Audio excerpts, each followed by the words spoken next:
Recently, we published a series of articles on what we consider the 7 great virtues of really effective leaders.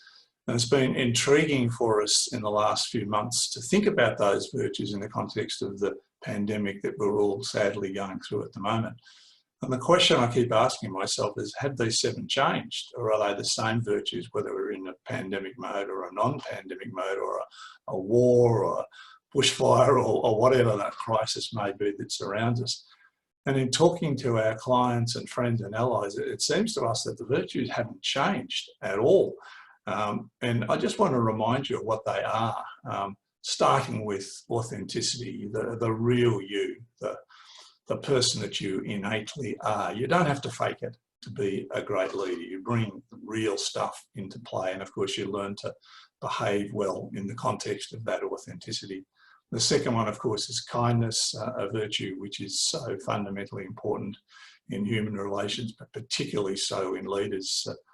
And I'm working with several leaders at the moment who have this in abundance, and the difference that it's making now and has always is extraordinary. Just reaching out all the time and asking that great question, are you okay?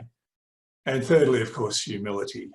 You don't need to put your flag on the mast to be an effective leader.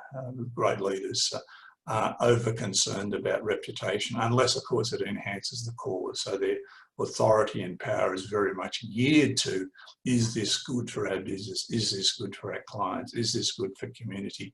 And it's that sort of humility that we're talking about, where you sit gently behind the scene and promote the good of others. And of course, humble leaders are also very good coaches. The fourth virtue is, of course, courage, rage of the heart.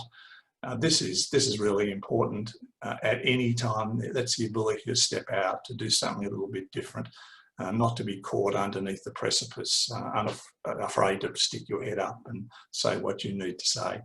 Very important virtue. And then, of course, there's curiosity, which relates to broad scanning, our ability to see the environment around us and well beyond that, to be open, constantly exploring, searching, looking for new things, building, if you like, your personal pipeline of ideas and thoughts. Our sixth virtue, of course, is determination. You all know what determination means, but this is about persistence. This is not giving up easily, no matter how tough the going gets, to just stick at the path. Great leaders, of course, merge humility and determination.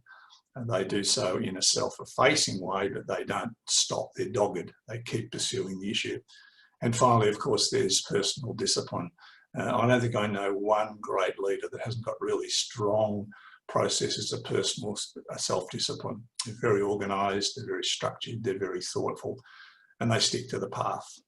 So we're in a horrible situation, but I reckon those values are going to be there for the whole time.